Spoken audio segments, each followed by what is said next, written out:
সিং এর নেতৃত্বে হামলা চালায় এবং আমাদের বিজেপি কর্মীদেরকে আহত করে রক্তাক্ত করে। একজন কর্মী হসপিটালে ভর্তি আছে, তার মাথায় 4টে সেলাই পড়েছে। তাই তৃণমূলের এই গুন্ডাবাজির বিরুদ্ধে আজকে আমরা এখানে অবরোধ আন্দোলনে নামছি।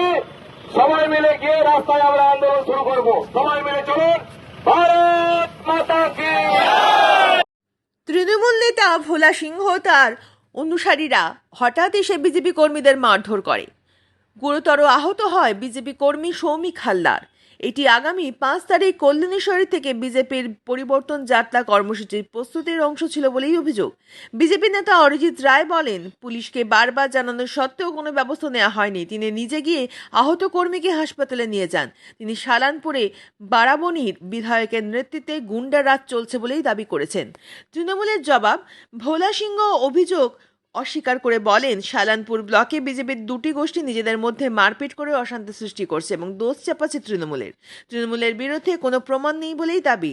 তারা উন্নয়নে বিশ্বাসী, অশান্তিতে নয়। দলীয় ঝান্ডা লাগানো নিয়ে দুই পক্ষের মধ্যে সংঘর্ষ, এক বিজেপি কর্মী গুরুতর আহত। পরস্পর বিরোধী অভিযোগ চলছে। ঘটনার প্রতিবাদে ডাবর মোড় টায়ার জ্বালিয়ে রাস্তা অবরোধ বিজেপির নেতৃত্বের। ঘটনাস্থলে রূপনারায়ণপুর ফাঁড়ির পুলিশ।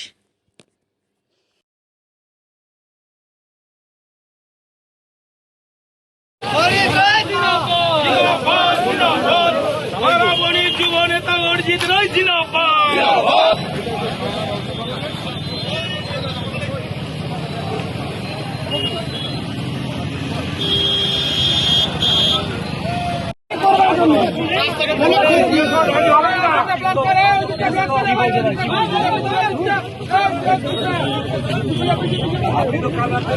করেছি, আপনি ছিলেন কিনা বলুন।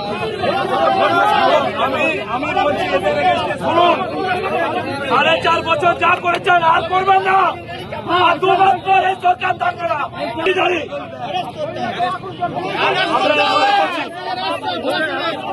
আমি এফআইআর করছি। আপনারাই দেখবেন, এই 2 মাস পরে আপনারাই দেখবেন যে আমাদের সরকার আপনাদেরকে কিভাবে নিরপেক্ষ লাগাচ্ছে।